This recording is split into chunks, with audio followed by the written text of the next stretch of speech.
Hello everyone! AI is changing faster than anyone can track it. This week alone, a legendary computer scientist said shock in public, Meta bought a fake AI uprising for an undisclosed sum, and Nvidia is about to reveal something that makes Claude a category name. We have a lot to go through, so this is the God Mode Pod, episode 4. Let's go. Hi, how are you doing? I just learned something about Ben, that he was actually part of his school ski team.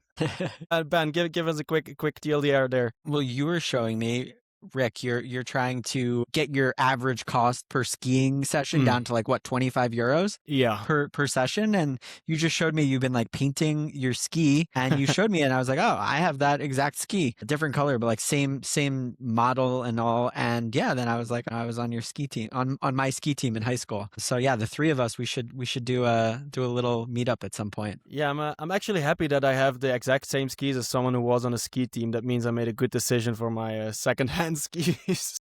There you go. You bought it in Bansko? Yeah, at the ski rental shop. But I highly recommend doing a ski season, to be honest, if you haven't done it. This is my first year that I'm doing a ski season, and I'm really, really loving it. I don't think I can go back to a non-ski season, so Luca knows. Yeah, wasn't it your second ski season? I mean, last season we only skied for 2 days, or 3 days in total. So now I'm at day 30.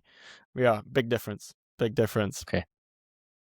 Luca, you didn't make it. I skied quite a bit more than that last year, but I am going skiing next week. But I did play football on Tuesday, and I wrecked some ligaments in my foot. Today, after 2-3 days, it's feeling a bit better. So I think by next week should be okay. Football, so yeah, maybe next week I'll be here, but the week after I'll be in France. So I'll do the pod from there. For anything special? What's happening in France? It's actually Or- like this big. I don't know if you've heard of Thursday dating. They do these like Thursday single nights all over the world, and they did a ski trip where there's like 600 people going to a ski town in France. I got my ticket now like 2 months ago. It's kind of the same time when I was quitting my job. Yeah, those 2 Look months at this passed. guy flying around the world for dating events, huh?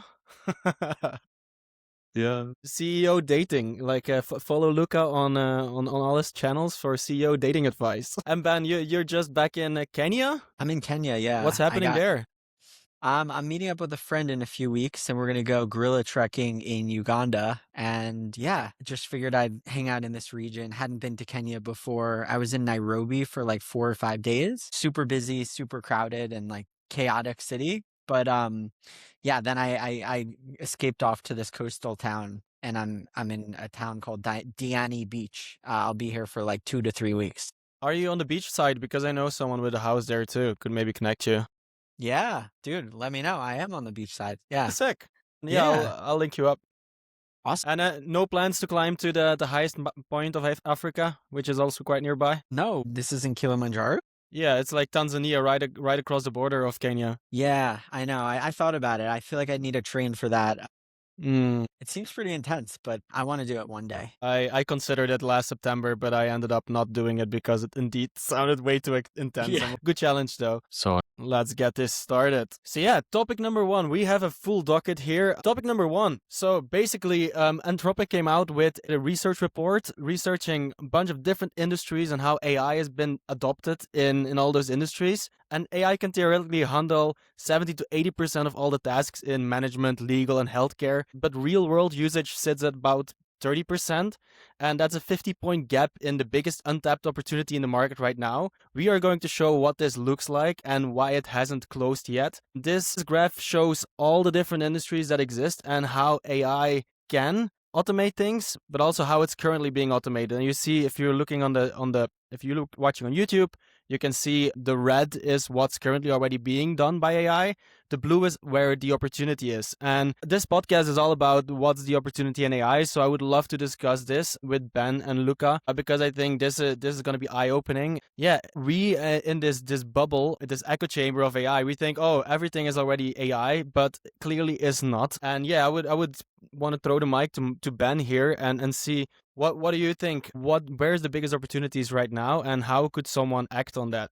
based off this graph? Yeah, well, I've been talking about like the plumber, right? And how like the plumber is kind of protected from this whole AI wave to an extent. And this chart kind of reiterates that, right? The other thing that I thought was super interesting is just how far out that blue bar goes on like the top right, where management, business and finance, computer and math, and then architecture go, right? So basically Anthropic, they're huge into coding. They've made a ton of progress there. And I think they're kind of validating like what their models are already able to do, which is essentially automate a lot of the tasks in this part of society. But also it really does show kind of just how far left we have to go. And that does come down to like adoption, right? Because I do wonder kind of, this is their theoretical AI coverage, but theoretical stuff, right? Like how does that actually play out in terms of like practicality? And I don't know, like if for instance, computer and math were only 40% of the way there from where we could be from AI automation, like where does that leave us? And then the other thing that was kind of interesting was just like management. Like it kind of talked about how much more is left to be done on the management side, which I totally agree, right? Like to me, it does feel like whether it's workplace reviews and like kind of seeing who's performing well or who's not, like to me, AI would be able to do that really well. And you could see like that, to me, the gap is the biggest probably between where management can go and where management currently is on this chart. Yeah. Since we are like using Claude Code and all these coding tools every day basically, and it's so powerful and we're leaving it all to the agents to build stuff, I'm surprised that computer and math indeed is only like 30% there, and that there is still so much room to grow for all these other industries. Like we're really just touching the surface. Luca, what surprised you most on this one? When I'm thinking about the jobs that are being lost, I'm also thinking that so it's like some of these jobs to me are going to be gone and some of these jobs are just going to stay the same. So I think it's more that if you're in a field that is going to be disrupted, you're going to become more of an orchestrator rather than a worker in that sense. So I think if you're in legal or management or business and finance or architecture, I don't think your job is going to disappear. I think those are very protected industries that are highly regulated, and it's going to take a long time before we can get over bureaucracy of being a warranted lawyer or warranted architect. So I just think those industries are going to change, but doesn't mean they're going to disappear. Mm-hmm. And let's be honest, like law and architecture and permitting, these are processes that they are super slow and efficient. Nobody likes them. So is it such a bad thing that we're going to disrupt them? No. I'm just surprised that management, for example, could be 95% looking at this graph being AI capabilities. Is the management layer actually the one that's going to be replaced first? And one of the comments on one of our clips was saying the same. It's like even the CEO will be replaced. And I commented back, I'm like, yeah, but then who's gonna come up with the idea? And the guys in the comments were like, yeah, the founder. So is it like the founder comes up with the idea and then hires someone who can handle the agents and let the agents manage it? Yeah, I think even I used to think that maybe that entrepreneurs are special and they won't be disrupted, but now I don't think that anymore. I think AI is going to be even better than us at spotting opportunities and coming up with creative solutions to fill up market opportunities, market gaps. And yeah, again, it doesn't mean that there won't be entrepreneurs, but if you're an entrepreneur, you need to become a mega orchestrator to compete. There's no way you're going to compete in that if you don't adapt to the new world. But again, we've seen these huge shifts in business before. If you didn't adapt to digital marketing, you were left behind. And now it's adapting your business to AI infrastructure and AI agents and not scaling your business in new ways. Yeah, that's how I see it. Do you think the biggest opportunities are in the sectors where AI can be applied mainly, or in the ones where it's actually closer to the center of the circle? I was thinking the same thing. Yeah, it's a good question. Like, which one is the biggest opportunity? Is it the delta between the two, or is that just kind of like a short-term thing and then those will be replaced? I still do think it is the delta, right? Like, I mean, let's go down the line, like computer and math. If you wanted to build like a kind of a dev shop where you were building software products for people, there's huge opportunity there, right? Architecture side as well. I mean, imagine like a contractor who understands architecture, can kind of leverage AI for outreach. Like they're going to be able to bring on clients that they probably could have never done before because they would have needed like a whole team to work on that stuff. So to me, like at least in like the short to medium term, like if I were like a recent graduate, I would be going after like, okay, where's the biggest delta? Obviously management, you can't just become a manager right from the start, but everything else, like that's where I would be looking. And I think this is also probably indicative of where like VC money is going, right? Like legal, kind of like obviously computer tech startups, always like highest funded stuff. Finance, fintech is always like a pretty highly tech invested sector. So yeah, to me, it's like go where there's a huge delta between where the red line is and where the blue line is. I was surprised to see transportation as one not having a theoretical capability at all, or observable for that point. Yeah, you need the fully autonomous transportation and everything to make that work, I guess. Yeah, but isn't that theoretical capability, right? So it should be there, and then there is observed usage of it too. But is this graph only referring to Claude then? I think so. AI in general. Yeah, I think so. It says this figure shows the share of job tasks that LLMs could theoretically perform, right? So yeah.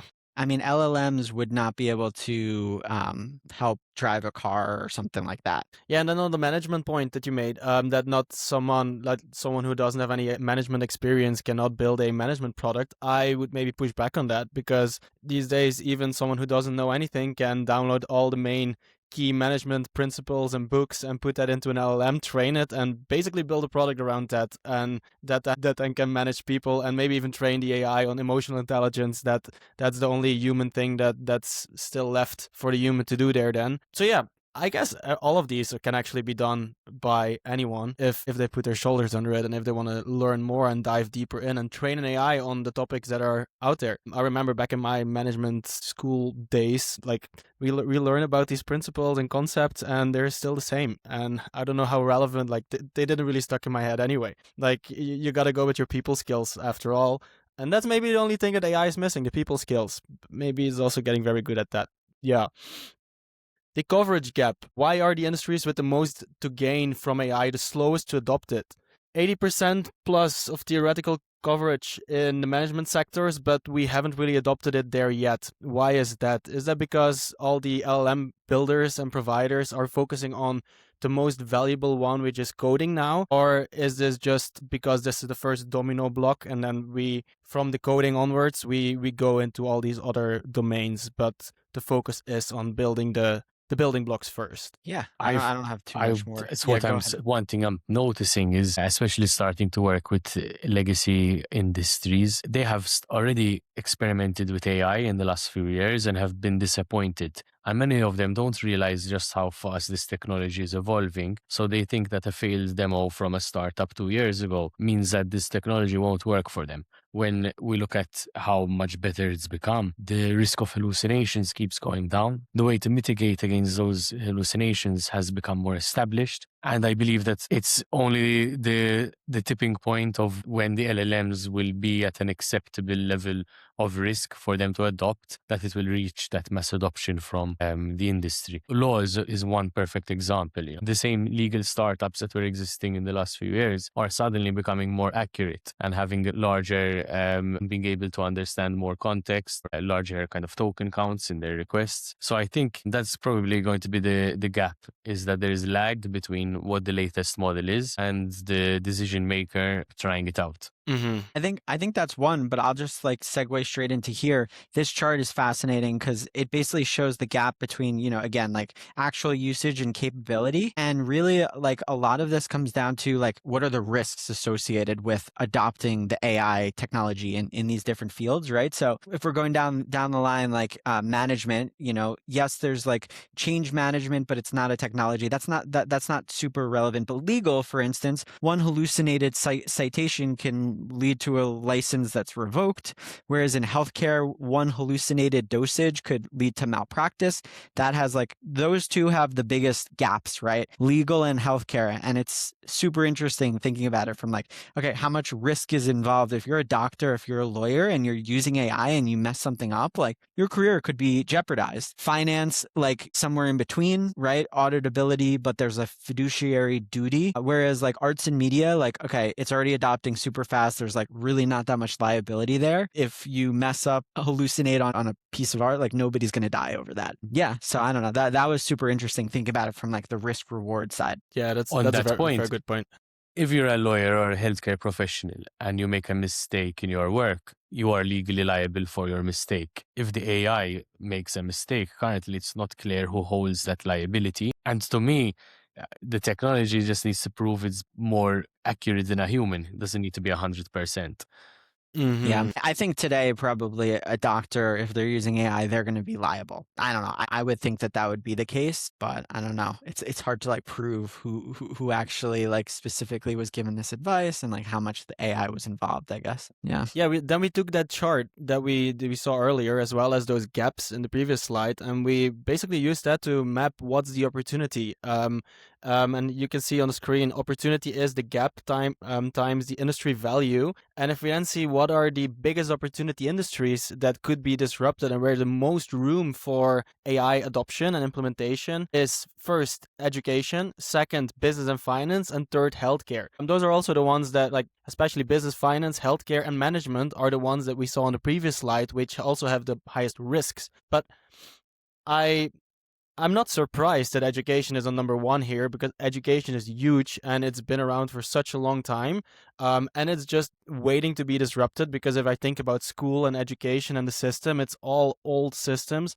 I would not want to be learning from someone who hasn't done something before or hasn't even used a tool. I would be surprised if university lecturers are now playing around with the latest AI tools, which change so fast. I think I would want my kids to learn about AI on YouTube, not on university. Maybe also not on YouTube, but just by playing around. But I love to see that education is actually on number one here, and I do think that's a big market or industry that is going to be disrupted by AI.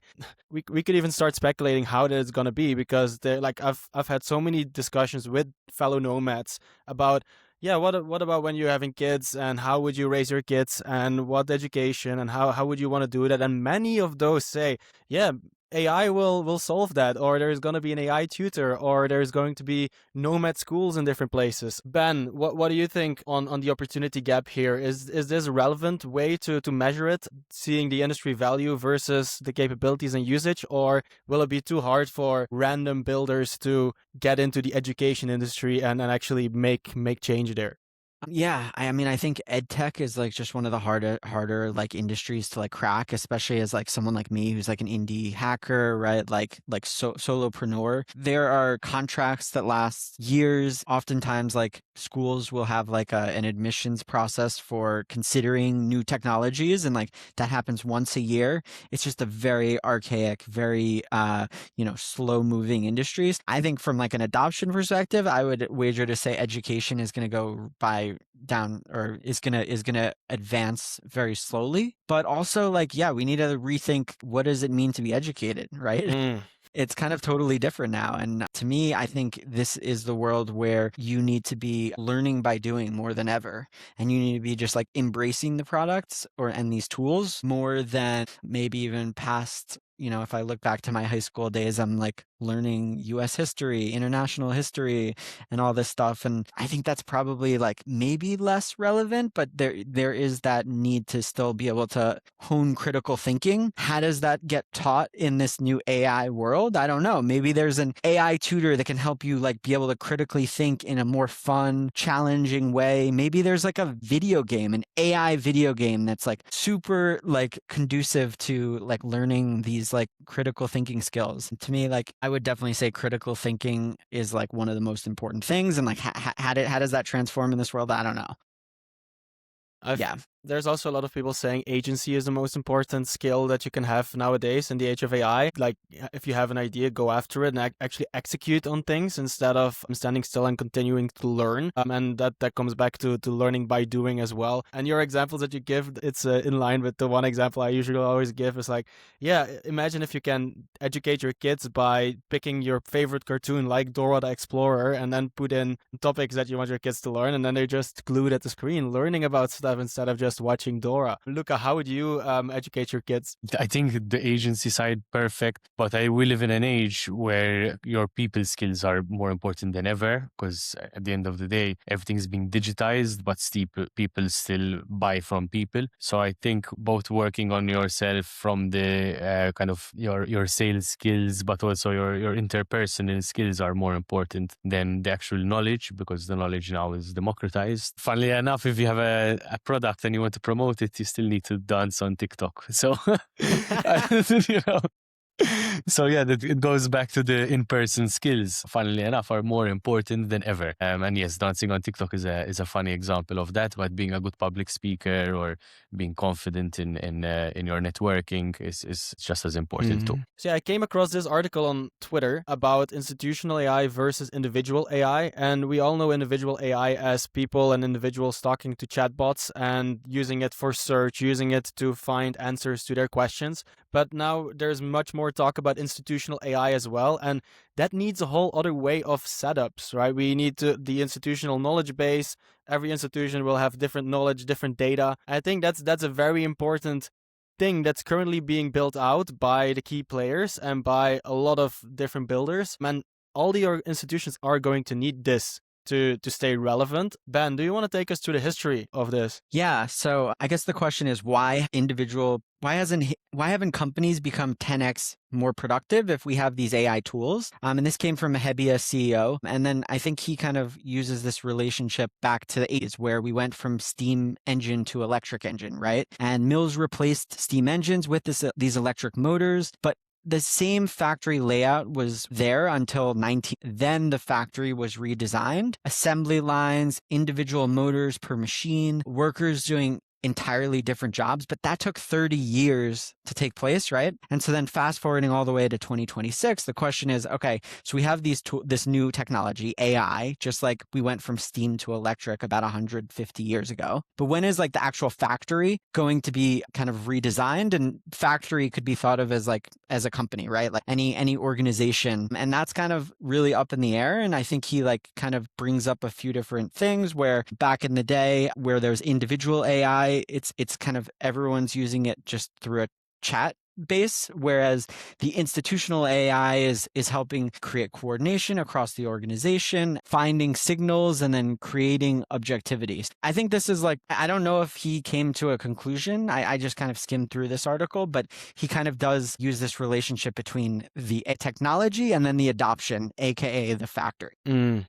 Yeah, it's like if individuals within a company are using ChatGPT with just starting a new thread every time without any context, versus if there is a company-based ChatGPT where all the employees can go and chat and they have all the context. Like that's just that little thing is such a big increase in probably productivity and outputs and brand voice and all of those things. So yeah, it's giving the tools to the employees. Like if the company gives the right tools to the employees, they will get 10x more productive, or even more productive than that, with the goal for the company. Oh yeah, Rick, did you see this interview with Dylan Patel? I did. You did? Yeah. I thought this was so interesting. So the US government is currently running Claude 3.5 Sonnet, right? And if you think about it, Claude 3.5 Sonnet was released over 7 months ago. It's not the frontier model anymore. Like you and I were using Claude 4.6 Opus now, right? And what was interesting is if you think about it, like from what needs to be done to get a new model into the government, like they need to look at the actual weights and they need to break down the model. So they're actually sent these files. They're about 1 terabyte long, big, and it has the open weights of the model. It's basically like all of the source files, how you can recreate Claude. Obviously, Anthropic would not be sending this out to the public, because then they could basically rip it off and create their own fork of it. But I thought this was so interesting to think that like the government in 2026 is making decisions based on models that were basically last year. And then if you think about it in relation to our adversaries, right? Our adversaries, China, other countries, they're probably using the most state-of-the-art models, whether that's DeepSeek or Qwen, and, because those are open sourced, right? So that was super interesting to see that, like, governments, they do get these open weight versions of the models, which I didn't know that they had access to. But that also does lead them to having a lead time to getting them, and they're not basically making decisions based on the best AIs out there. They're basically a year behind. That's so surprising, actually. Like, how is that? Why is that? Why can they not use the latest? It just takes time, right? Like they need to get approved.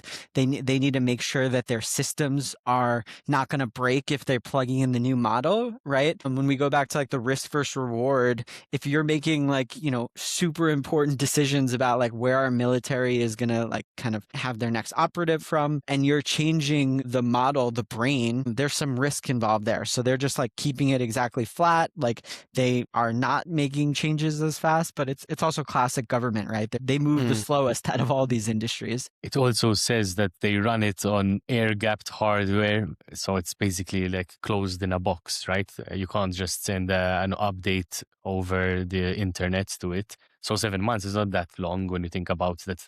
Anthropic needs to send someone with a briefcase that's with some data on it, and it needs to go to the government secret base, and they need to do some whole procedure to update which model they're using because it's so secret. Open source, they could obviously move a lot faster. So does this come back to like AI is a black box, but now it's a real box, an airtight What this one? takes me back to is, listen, if you're Anthropic and you're saying we're not going to use our models for making weapons, well, newsflash, the open source models are distilling on Claude and releasing it open source for anyone to do what they like. So any liability or morality that you think you have on this technology not being used for weapons is out the window. One of the other points that I heard in the interview, Ben, was indeed what Luca mentions as well, where a lot of the API calls for, I think, Claude and maybe also OpenAI came from China. And this then comes back to Luca's point, where China is just distilling those frontier models that are not being used by the government, but then to recreate their own open source models. Do you think Anthropic and OpenAI should do something about this? There's nothing to do about it. Like, what's the thoughts here? Yeah, why don't we actually go to the slide the next slide? And so this one, I found this super fascinating as well. And why don't you play that clip, the Dylan Patel one? You might have to play it on YouTube, but I clipped like a certain port. Yeah, go for it. Let's see how the audio works. Yeah.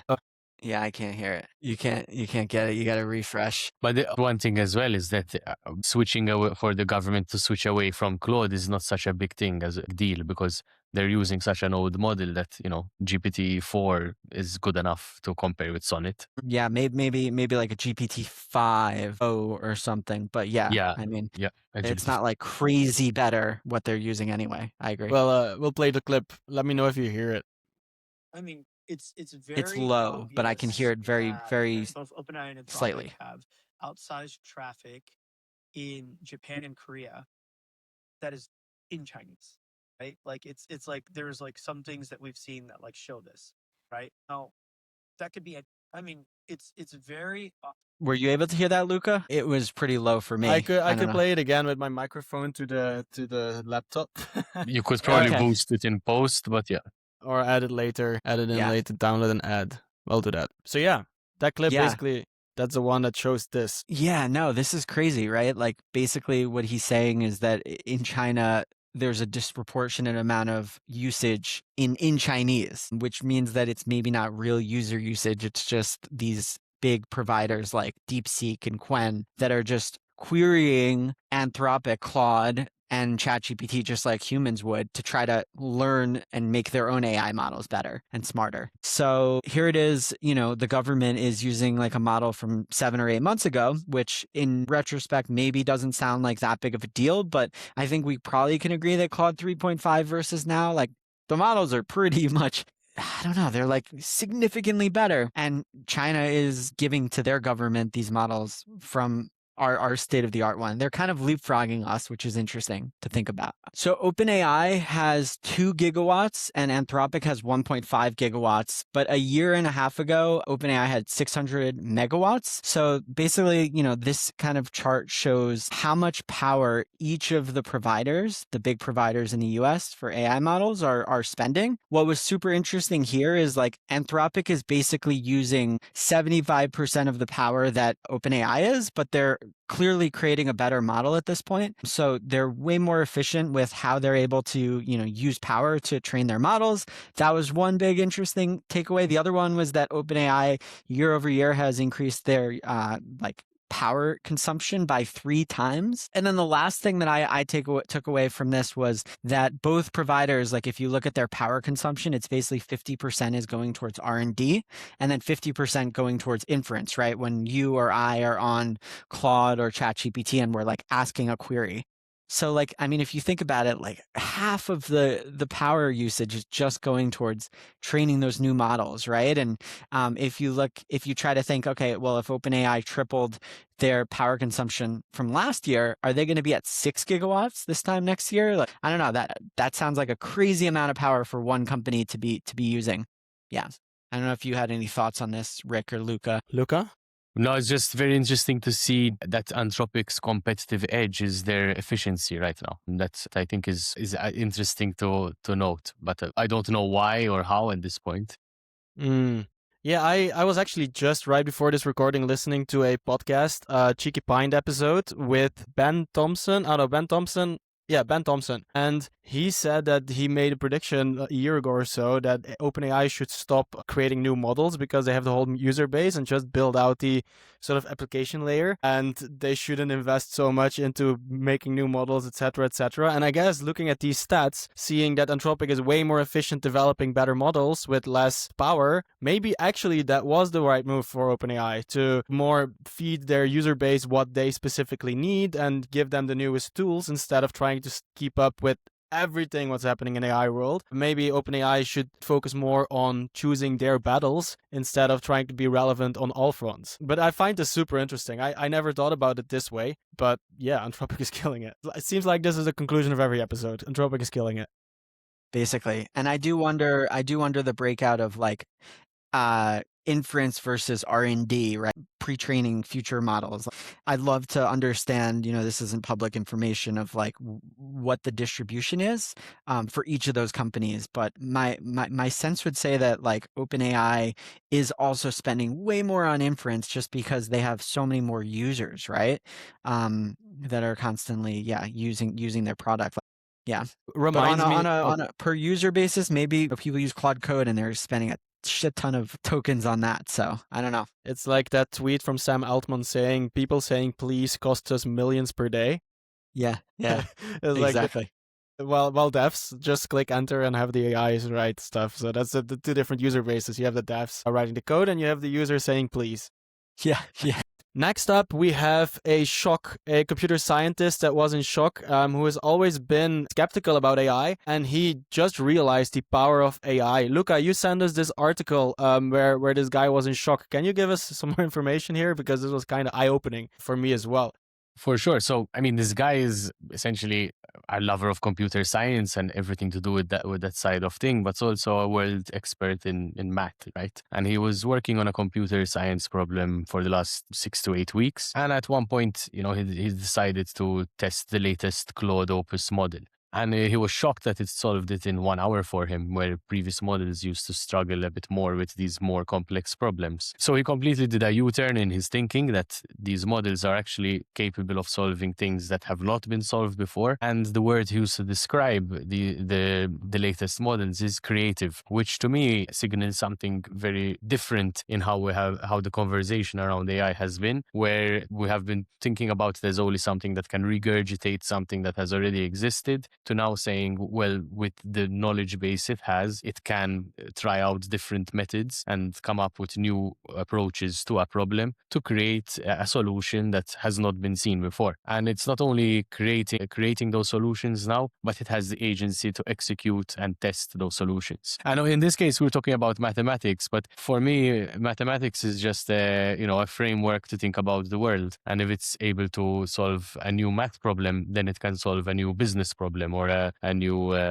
financial problem. So yeah, very exciting to see. And Yeah, I was even surprised when I saw that article that there are still math problems out there in the world in 2026, to be honest. But yeah, I'm curious that people devote their life to trying to solve math problems. Here we see the attempts or how AI actually solved the problem. So I think 31 exploration attempts, that ends, restarts, reformulation, and it took 1 hour for AI to solve the problem that Knut, a researcher, has been working on for weeks. And like Luca said, through a very creative approach, trial and error. For all the mathematicians in our audience, definitely recommend go and check that out so you can solve all your problems with AI now. And yeah, the big takeaway is AI is getting more creative. Just like OpenClaw can find your OpenAI keys somewhere in your history to then transcribe whatever you send it. I think this is one of the bigger or better things that AI will be doing for us. It's figuring out solutions to problems that we have. yeah, I mean, it's not just open math problems that exist. There's open physics problems. There's things we don't know about our own body, about the way space and time works. And I mean, these are questions that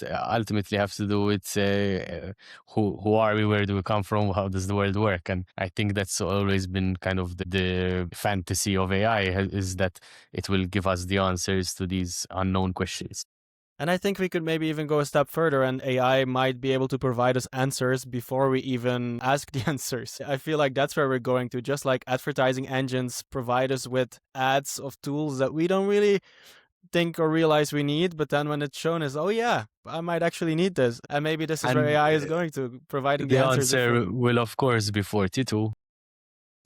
Ben, do you have anything on the maths? I'm just reading this. The floor just moved for everyone whose job is to think hard. So this is what Knuth said. He said, I'll have to revise my opinions about generative AI one of these days. The most basically credible AI skeptic in computer science. He just publicly capitulated on this, and it's not a benchmark, it's not a tweet, but really the benchmark problem, I'm just reading this too, the benchmarks tell you what AI scores. Knuth's paper tells you what AI can do. Those aren't different things. I don't know, I'm trying to gather more from this slide. The harder question, if Claude solved a problem Knuth was stuck on for weeks, what does it do to the PhD student stuck for 6 months? So yeah, like you said, Rick, I feel like we're still at a point where we're only like trying to like have the AI solve things that we got stuck on, but it is such a fascinating concept of like thinking like, hey AI, like go learn about the universe, right? Like I'm sure there's going to be some billionaire out there that's going to say, hey guys, I've just allocated $100 million to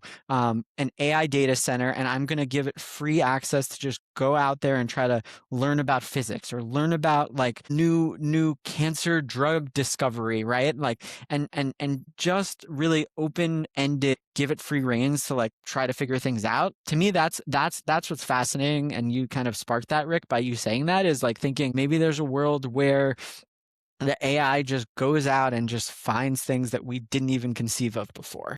Yeah, you bring up PhD students and research and all of that. I had a friend 2 years ago, and I recently saw on LinkedIn actually that he finished his master's studies, but this was focused on some cancer research, cancer solutions, and his original research question was quite broad, and it would take him probably like multiple years to figure this out. And then ChatGPT suddenly came around, and 3 years ago, and he solved that one core question within a few days of his whole PhD. So he was able to just do so much more research, find solutions to specific problems thanks to AI. And this was before we had all these advancements and all this, the graph that we've seen, how AI is being how AI is improving different industries and helping out. Like this was 2 years ago when it was just ChatGPT, and when you just load in some research papers and you ask it like find connections. So yeah, it's changing the world, guys. AI is changing the world. Meta buys Moldbook. This was another interesting piece of news this week. For those that missed it, Moldbook is basically the Facebook for AI agents, and more specifically for OpenClaw agents, where Moldbook has been going viral the past 3 weeks ago now, was before OpenClaw was mentioned, was called OpenClaw and was called Moldbot for a few days. Someone created Moldbook, the Facebook for AI agents, basically a Reddit forum where AI agents could interact with each other, talk about humans, talk about different things. And those interactions were going viral on Twitter. People got sparked with the idea of like, oh my God, imagine if they are going to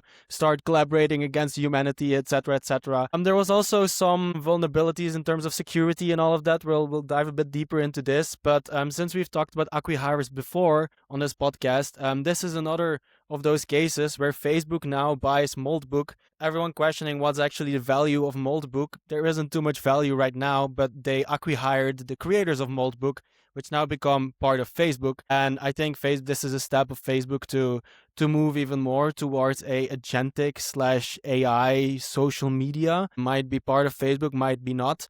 But yeah, Luca, you had quite some opinions on acquihires of Peter Steinberger before. What do you think of this one? I don't know. Did they mention the founders? Because I don't know who they are yet. But to me, it seems more like an acquisition so far than an acquihire. Because I mean, it's an acquihire. It's an acquihire. The acquisition doesn't make much sense for Meta in terms of their product, right? It's just a chat place where agents can chat. I think anyone can sort of vibe code that within a day or two. I think they explicitly bought this for the creators. I would think that they would have bought it for the database. Could be also. Like for me, like this was the only was one of the top 5 apps that were adopted in the OpenClaw ecosystem. And obviously there's some into Facebook's traditional business, which is social media. So to me, this made sense for them because it gave them entry into the open source social media world, where they are also an open source company. We also know that they were interested in acquiring OpenClaw themselves, but they didn't manage to get into that deal. So this to me is more Meta positioning themselves in the open source world, gaining access to that database of agents that exists, and maybe trying to insert certain skills or adoption of their own AI. So that's for me the play that's happening here. So here it shows that the acquisition and that the destination is to become part of Meta Superintelligence Labs. And if I go look, what is Meta Superintelligence Labs? It is an American artificial intelligence division of Meta, headquartered in blah, blah, blah, blah. So yeah, I guess this is part of their efforts for creating superintelligence or whatever they're working on in their labs. And yeah, the guy who created it becomes part of that lab or that team now. Yeah, Llama is very light, so it's very lightweight, right? So I think it could actually be useful for certain things in that ecosystem. I actually kind of agree with Luca. I don't know, maybe it's a acquihire, maybe it's also an acquisition, but to me, this is the first ad spot in the AI agent world, right? Where Mark Zuckerberg, who, what is his business? It's social media, but how does he make money? It's through ads mainly. And now you have all these agents, these OpenClaw agents that are going to this Reddit, let's just call it a Reddit for AI agents. And somehow, some way, maybe Meta is able to, push their own product, make it more compatible with their AI ecosystem or something. So I know Mark is super big on, open sourcing stuff because he thinks if you get on his standard, React, right? We've talked about React. React was started by Meta, and it was just a way to yeah, exactly. So it was just an open source protocol that they wanted to build so that everyone could be building websites the way that Meta had built websites. And so similarly here, I do wonder whether or not this Reddit for AI agents is actually just Mark's first ad spot that he just bought, right? Where he's telling the AI agents hey, we're Meta, here's our AI tools. I also saw some mentioning about the introduction or connection of Moldbook with WhatsApp and with other parts of Meta's ecosystem, which, as we know, as users of OpenClaw, currently we need to try work around how to connect to certain existing applications. But if Meta makes it very easy and secure for me to talk to my agent through Moldbook and connect with my WhatsApp, for example, that would be a good win. And as well, there was some discussion about transactions. I saw that they want to try to tackle the payments issue of agents where they need to be able to pay for services or this sort of thing. Mm-hmm. So yeah, I think there's a lot that they can do. And I personally wish I had come up with some sort of open claw startup idea, but there must be so many more left. But every time, like a mold book comes out or something like this, I'm like, there goes another one. Yeah. And to me, this chart also kind of validates that probably I don't think it was an acqui-hire as much as much as an acquisition, because every credential that was in Moltbook's Supabase, their database was basically unsecured for some time. These are like all of the votes, right? So you could literally read and write to Moltbook's database for several days after they started. So I don't know. I don't know too much about who the Moltbook founders were. It feels slightly Now you like do. it was. Yeah. Okay. Well, there they are. Yeah. So Matt Schlicht and Ben Parr, they were acquired by Meta's superintelligence team. As far as kind of what their backgrounds are and all of that, like we could look it up. We could try to figure out how legit they are. But Okay, let's do a 2-minute deep dive in Matt Schlicht and Ben Yeah. Parr. Let's have a Yeah, look. let's do Who are the creators of Moldbook? Matt Schlicht is here we go, 50,000 Twitter followers. So he has a large audience. Creator of Moldbook, investing in the agentic future, up at a AI VC. YC, I guess AI entrepreneur. My Twitter is not logged in onto this in this browser tab. And the other guy is Ben Parr. Ben Parr also AI founder, investor, COO of Moldbook. Ben Parr is an American journalist, author, venture capitalist, and entrepreneur. He is author of Captivology, The Science of Capturing People's Attention. Wow, it's actually two pretty interesting profiles to create Moldbook and to then become part of Twitter, I would say. Facebook, sorry. To me, I don't know, the more that I'm thinking about it, I almost think that this is like these guys learned how to market to a new demographic, which is AI agents, right?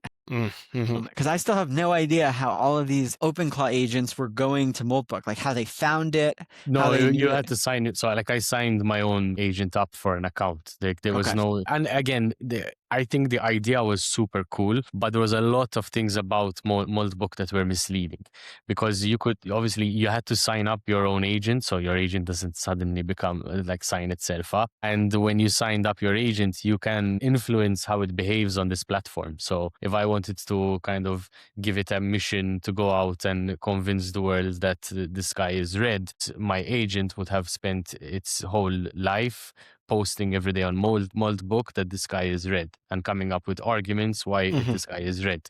So for me as an entrepreneur, I was thinking maybe I should make my own agents that go out onto Moldbook and convince other agents to buy my services. And, that was something that I was playing around with as a thought exercise. If I wanted to go viral with these agents, how do you do it? But obviously I was not the only person doing that. So what started happening was a lot of prompt injections, and a lot of people were creating posts on the social media that actually included prompt injection to install something malicious into your OpenClaw. There was security vulnerabilities, as was mentioned, so people were able to just run some scripts and inflate the total number of users on the platform. And so yeah, it was a successful experiment in that it captured attention and it captured the imagination, but it wasn't a functioning product, far from it. I highly agree. I think it's been a successful experiment to show and capture the imagination, especially from the masses, of what is possible if you let AI agents transact with each other or interact with each other. And that's what the stories that went viral and that made people realize, oh shit, if this is actually, if AIs can actually interact with each other, this could be the results. And then the imagination starts going with oh shit, what if they're gonna start interacting about taking over the world, which is a doom scenario. Have you ever heard someone say oh, in the future you'll send your AI to a Google meeting instead of you going? It was a bit more like that on a Reddit board, where you kind of created an agent and you sent him to Moldbook to lit. Yeah.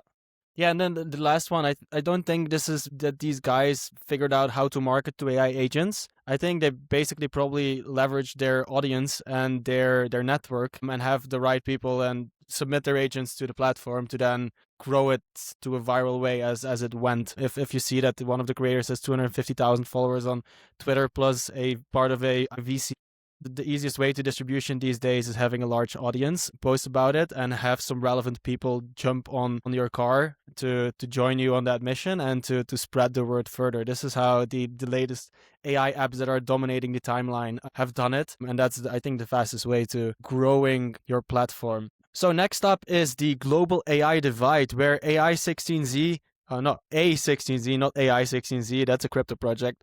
16Z published an AI adoption heat map this week. Singapore is the number 1, while the US is only at number 20. I'm kind of surprised that the US is only at 20. There's also a heat map that was linked to this report, and we can see that here. Luca, you were the one that found this article and the heat map. What's your thoughts here? Why is the US only on 20, and why is it so hard for some countries to actually adopt AI? Last week, we said that the people are worried that, that maybe they'll be left behind. And I commented that the countries that are going to suffer are the ones that are not going to benefit from the upside of AI. And this heat map makes it very clear because you can see which countries are adopting AI and which countries are not.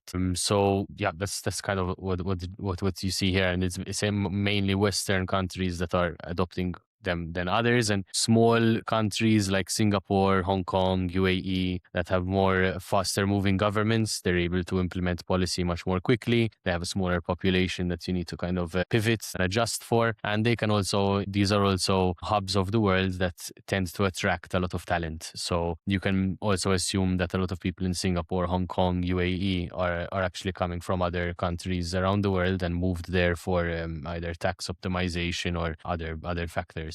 What surprises me looking at this chart is that China is literally the color of low. And why is that? Is that because it won't be adopted to all the people living there? Because probably there's it's population, right? Yeah, it's and I'd say that's why US is at number 20, not because it's not leading, but when you average out against the whole US population, it looks to be low, but I'd say that's quite high given it's such a large country. So the actual number of people who are using AI in US is probably much higher than anyone else. Yeah. Now my next question would be about the UBI that we discussed earlier. When I was like, where is the UBI actually coming from? And then you mentioned, from taxing the big companies because they're advancing so much, they're making so much profit, revenues that then can be redistributed to people. And it seems like that's also the case here.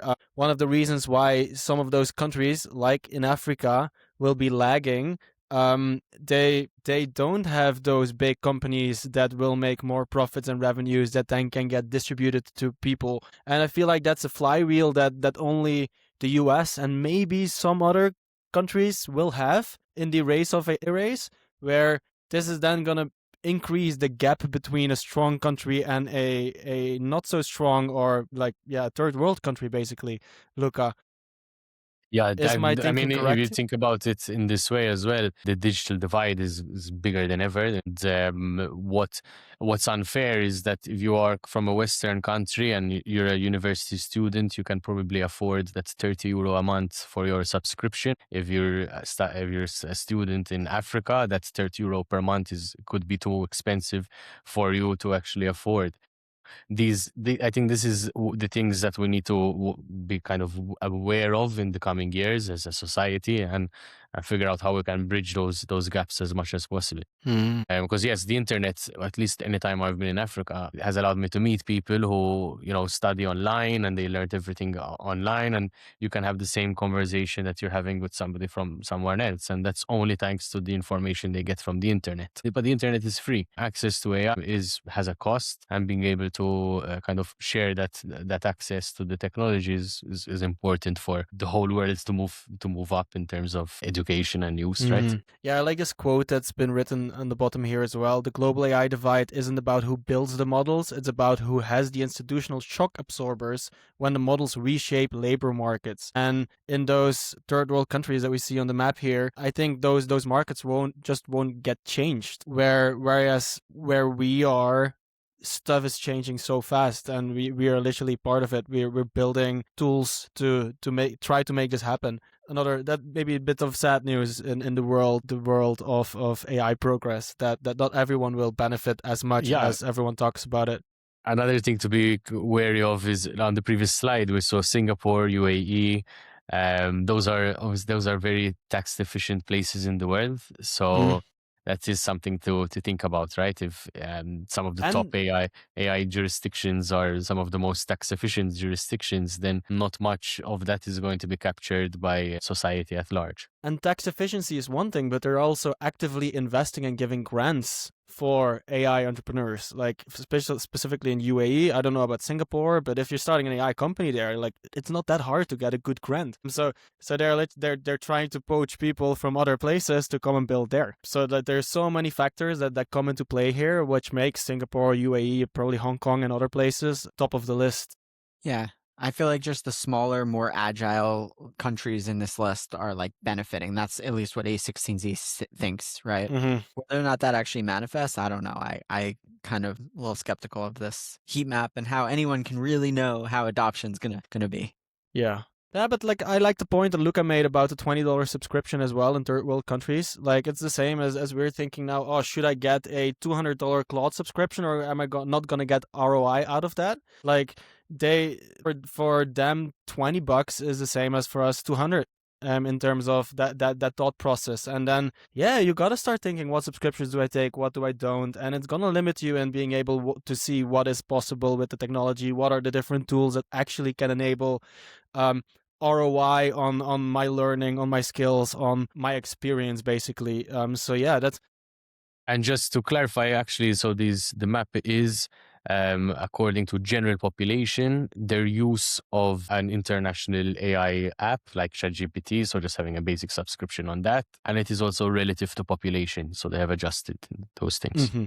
So if Mark Zuckerberg succeeds in getting everyone in Africa a phone with some AI, meta AI on there, then this whole map should turn yellow. Something like that, yeah.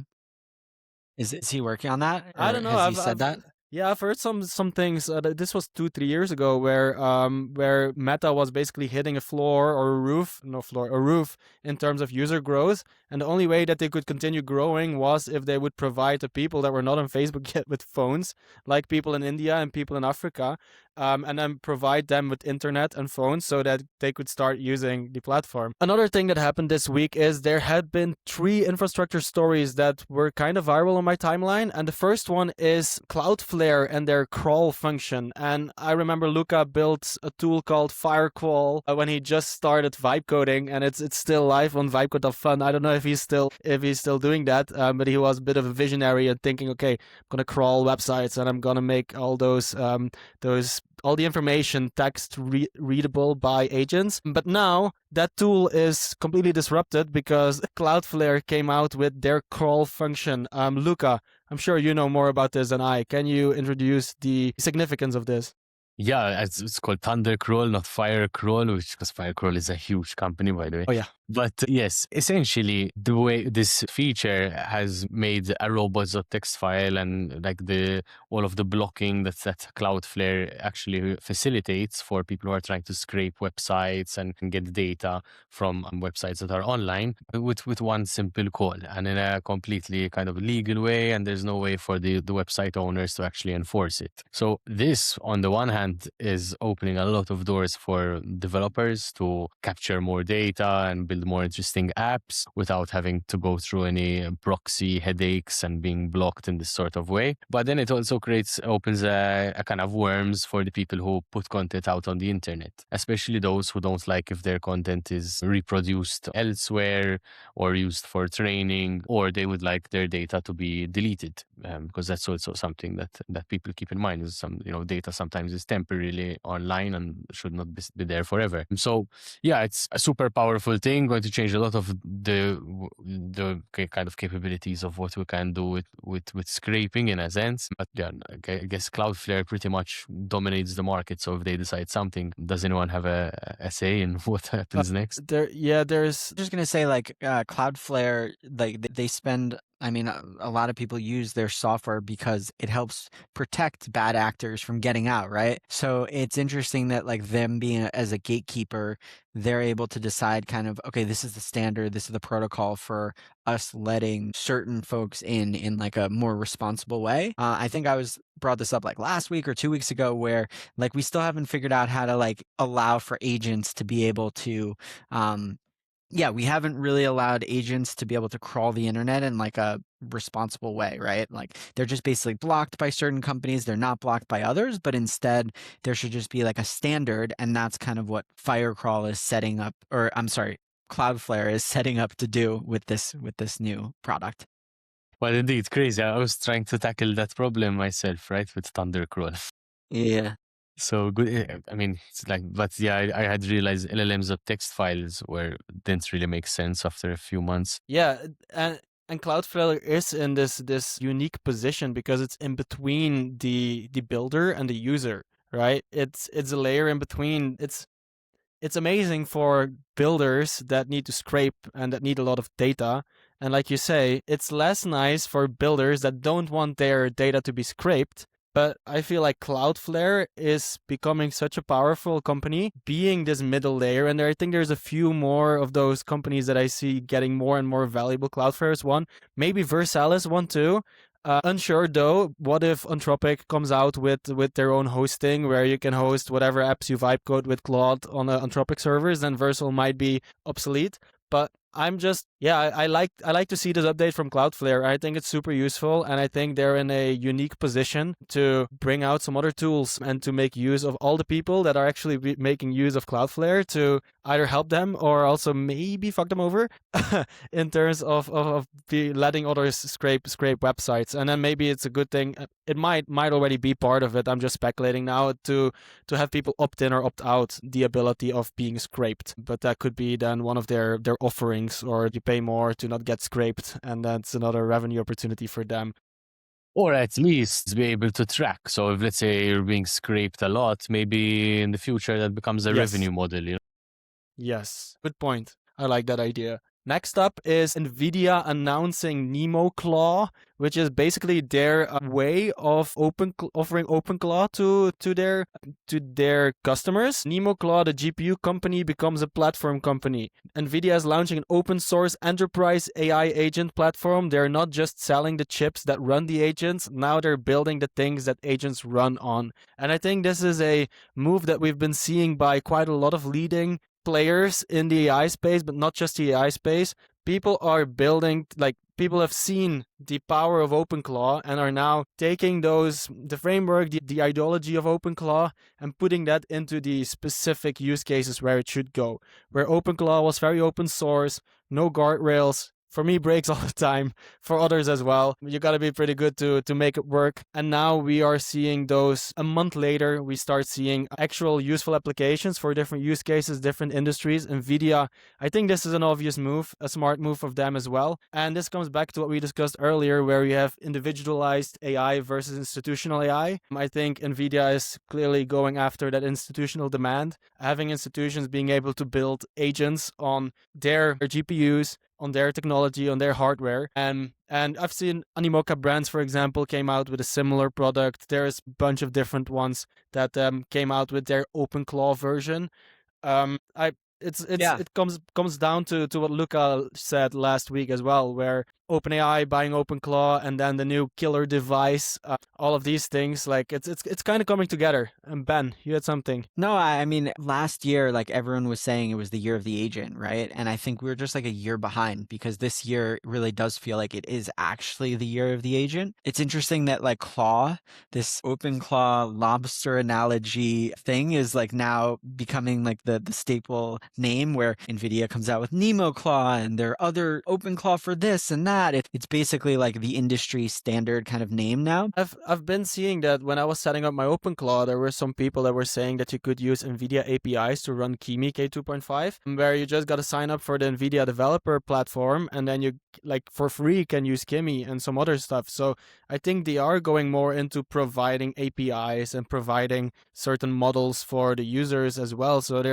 they're not pivoting, but adding a different revenue stream or user onboarding way by providing models, by providing agents. So this could be part of that pillar. But I don't know enough of this. This is, again, speculation based off a title. Maybe next week we can dive a bit deeper into this as well. Next technology that's been launched, and we discussed Perplexity Computer in one of our previous episodes. Now they announced Perplexity Personal computer. Personal computer is an always-on local merge with Perplexity computer that works 24/7, personal, secure, and works across your files, apps, sessions through continuously running Mac Mini. So basically, this is, I guess, Perplexity's attempt to build their OpenClaw, but this basically looks like a OpenClaw with an Apple UI or an Apple interface, and this is, I think, what people want to use or prefer to use, especially people that don't have any idea about coding or don't want to dive deeper or don't want to risk their security. This could be one of those tools that actually will be used by potentially masses. Could also be potentially very much hype again. I'm not making up my mind here. I haven't tested it out, but looking at the video, it does look like a sleek UI. It does look good. It looks much more user-friendly than trying to figure out setting up OpenClaw. And I think this is one of the moves that we will see a lot of AI labs, AI products, AI brands make, where they're just going to make agentic tasks and agentic computers much more accessible, much more user-friendly, and yeah, much more easy to use without the having to worry about all the things. What surprises me though is that you need to have a continuously running Mac Mini here. So that's just one of the small things. I'm like, okay, damn. You still need that hardware. They're not running it through the cloud. Ben, what are you thinking about this move? I think like all of these people just ran out and bought Mac Minis, and then Perplexity is saying, what if we like sold them something else, right? They could be like tapping into their Mac Minis. So I don't know. I think it's less about like what the product is and more about the fact that like there's all these like excess Mac Minis out there, and are they just going to be running OpenClaw? Does it make sense like for an AI agentic, for another system to have multiple programs or just one program on it? Like you, me, all of us, right? We don't just like use one program, we use a bunch of programs. And so Perplexity is saying like, hey, like, why don't we give Perplexity to this world of OpenClaw agentic second computer kind of, world that now we're kind of maybe moving towards. So yeah, I mean, and I think like the security part is the big aspect of the Mac Mini that people like, right? Yeah, Luca, you got any opinions on Perplexity trying to lead the way here or trying to stay relevant? Nah, just the only thing I would say to them is maybe call it PerpClaw. For PerpClaw sounds like a trading agent to me. Yeah, it does. It actually does. Crypto trading. But I actually like that idea of like serving the people that bought Mac Minis. I've seen a lot of TikTok and Instagram reels about those people that were creating OpenClaw, buying Mac Mini for an OpenClaw. I'm gonna make $1,000 in the first month, otherwise I'm gonna send back the Mac Mini. I've seen many people sending back the Mac Mini, so maybe now they could actually just get Perplexity running on there if they at least want to use it, or they're 1 month over. This is a bit too techy, I think, but we already addressed it. It's the different enterprise or the different builders, businesses building their own OpenClaws, where you had OpenClaw for consumers and developers. You had PicoClaw, which can run on a $10 edge device. You have Animoca Minds, which I mentioned about from Animoca brands, launching similar something OpenClaw related, but for multi-agents. Their viewpoint was, one agent is similar to a chatbot. You want to have a swarm of agents, and they're building something to provide that. And then you have the NemoClaw, NVIDIA Enterprise, basically building an OpenClaw solution for enterprises. And like Ben said, Claw has become the category word for AI agents in under 3 months. 2025 would have been or should have been the year of the agents, but 2020 only 2.5 months in, is 3.5 months now, is actually now 2026 is the year of the agents, and more specifically the year of Claude. Then what I really liked about Pico, if I might, what I really liked about PicoClaw is you can run it on a tiny device, a very cheap device, and kind of a very long battery life, and it doesn't need to be connected to any internet or anything like that. And that will be always on, always listening, for example. And once it is activated, it can then connect to the internet to a more powerful OpenClaw, for example, which is very similar to these devices you're seeing. Like the guys from All In talk about the spin, right? Jason, and I think the actual hardware and software to set up a product like that now is actually not so complicated. I was talking to someone who works around the office over here, and he puts together a lot of hardware stuff, and we're just exploring some ideas on how you can combine PicoClaw with OpenClaw, and like very, very interesting stuff can be done. Nice. Yeah, I like that use case as well, especially if you can just record something, transcribe something, and then whenever you get connected with the main device or with the internet, it then syncs. Would be so useful. Did we talk about this ring in one of the previous chats that we had, where you could like talk to a ring and then that transcribes and saves? Like, don't know how much compute is required to have like a whisper running, for example, but probably not as much as the leading models need. So that could actually be a nice use case that I would love to use. Just chat to my ring and get it to my open claw. Well, that was the docket for today. Maybe we should end the conversation today with some predictions. And I think that this is something fun. We can try to predict something. It's got to be specific. It got to be related to what we do, and it got to be something that interests you. And we'll see how long it takes for the prediction to happen, or we'll see if you're completely wrong. I'll start with one of my predictions because I loved seeing the progress of how predictions markets have actually been taking over, especially in crypto, but now mainstream as well over the past 1.5 to 2 years. And I'm wondering when is agentic prediction markets becoming a thing? Currently, prediction markets is a thing where users are clicking and you have people with more information and less information, and the people with more information are going to win. When is that going to become like, when is AI going to take over there? Or when are people going to build tools? We see these tweets as well, right? This OpenClaw made $100,000 in 2 days on Polymarket, etc., etc. I'm wondering when AI/AI agents and prediction markets actually will merge in a way, how that's going to look like, and if we can bet on certain agents or if we can bet on other AI related or agentic related things. I'm waiting on that, and I think that's quite exciting. I think prediction markets also show you more of like what the world really thinks. When it's real users, it's specifically people putting money where their mouth is. I want to see how that looks like when agents start predicting stuff. Well, that's my prediction. Luca, what are you predicting? Underwater drones run by Claude. Okay. Wow, bombshell. Yeah, guys, I just think that underwater drones are such a good use case for AI because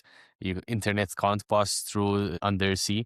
And up till now, to create any sort of autonomous underwater drones, you are spending hundreds of millions or hundreds of thousands in R&D. And now, at least theoretically, you can create a semi-autonomous drone that is operating underwater on something like Claw, going for very long distances, being very energy efficient, and then resurfacing like a dolphin to connect to the internet and receive new instructions. I've been thinking about it for use cases in like being able to do checkups on undersea cables, pipelines, or to assist with any kind of reconnaissance underwater. But obviously, there's also the weapons side of things when it comes to drones. That is always part of it. When you mentioned it, I thought, okay, the main use case is because it's underwater, it doesn't need cooling. I wasn't even thinking about fixing underwater, but yeah, it's a good one. I like it. Sounds like it's going to be some time out, though, the hardware, or are we almost there? I think this year, though, there's probably already companies that are working in this way. I'm not sure if any of them are doing it for the commercial purposes yet, but I think there's some huge government contracts that these things can go into and take over, because these pipelines and these undersea cables need to be checked on every 5 years or so, and usually those are 500,000 euro contracts to send with a manually operated drone to scan the seabed. Okay.